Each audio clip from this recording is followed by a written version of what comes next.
So we could look at this battle in three ways. We could say, was it personalities that affected the defeat? Was it weaponry? Or was it the sheer numbers involved? And the answer is, it's all. It's all of those things and more. We could talk about the communications between the troops and how bad that was. And Clausewitz would tell you, you've got to continue to dig until you have all of the answers. And quite frankly, we still don't have all of the answers in the Battle of Little Bighorn. We're still uncovering stuff with each new archaeological dig. But this approach supports Clausewitz's contention that you need exhaustive analysis. You need to link causes and effects to talk about what was the effect of Reno's drinking and his temper and his brash behavior, what was the effect of the Indians' loyalty, religious and militarily, to Sitting Bull, etc. And then you have to consider the alternatives to figure out, well, what would have made a difference and what would not. And we kind of did that with the Gatling guns. They talked about they could have had Gatling guns that could have more firepower, but given the terrain, it probably wouldn't help them. And you can start to find which really influenced the battle and which did not. I'm going to switch now to more of a philosophical discussion, thinking about thinking. This is what cognition is. It's basically how you come to know the things you know. And I always like people to focus on how they know the things they know. If you, for instance, know that you learn a certain way, you want to leverage that knowledge to learn better. For instance, maybe you're a person who has really good reading retention between 10 and 12 in the morning. Well, my advice to you is that you should do your reading for this course between 10 and 12 in the morning. Maybe you're a person that takes notes and you retain more if you take notes. Write in the margins of your books and start taking notes. So we need to learn how we learn so we increase our learning capability. But back to thinking. Cognition is how we select and process and retain information and knowledge, and we need to do all we can to make that better. For metacognition, that's how we're going to think about our own cognitive processes, and we're going to spend some time with that today. And I want to try to match your personal perceptions against other people's personal perceptions so that you can know where you stand and not have other people dictate to you what you think. This is another way of looking at knowledge and learning, the cognitive levels. This is from Air Force Manual 36-2236, but it's generally accepted as a good model for education.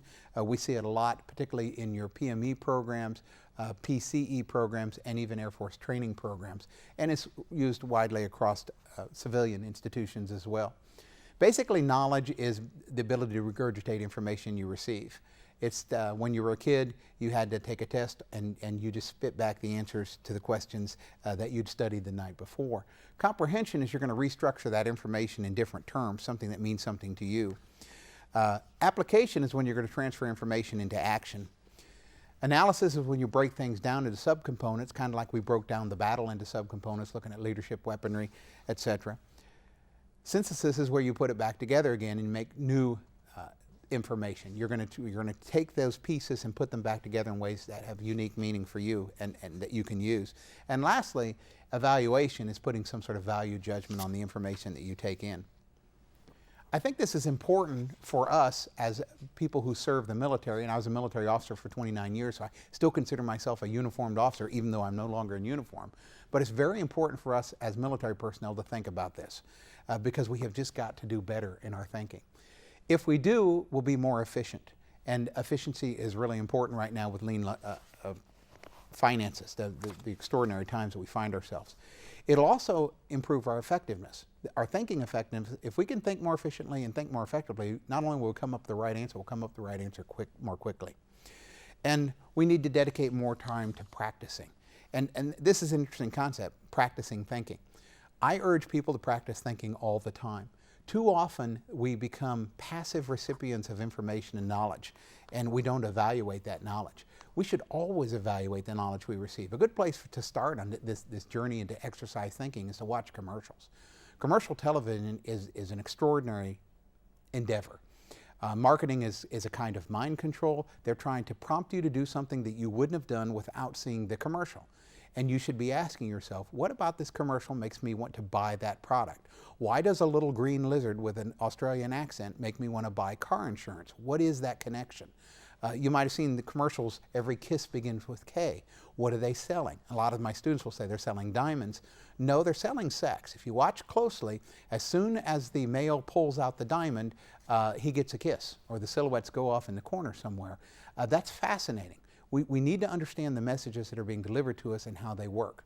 You should be not only evaluating commercial messages, though, you should be evaluating all messages. You should look carefully when you watch the presidential debates. Who's saying what, and why do they think that message is attractive to me as the voter? We should watch our speakers who come before us in school, because sometimes the speakers come and they have an agenda too, and that agenda will sometimes materialize in what they say. That's really important to understanding. You should watch this video with that same scrutiny. What are his intent and unintended messages that he's sending, and how can I take what I like and leave the rest? There's many different approaches to this idea of critical thinking, and people want to make it easy. They want to take something that's uniquely human, and they want to make it easy so that anyone can do it.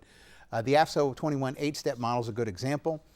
Clarify the problem, break it into components, set a target, etc. It's a very logical process.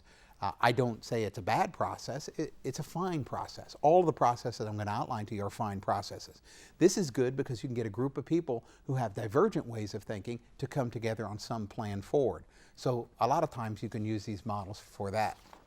Another model is the 6-step problem-solving model. If 8's too many, you can go down to 6. Or you can go down to 4, John Boyd's Doodleloop. Observe, orient, decide, and act. You've probably heard that one before in your other PME activities. Observe, look around, understand the situation, find the context of your situation. Orient yourself, and that's understanding how it all fits together for you. Decide which action you're going to take of the actions that are available to you.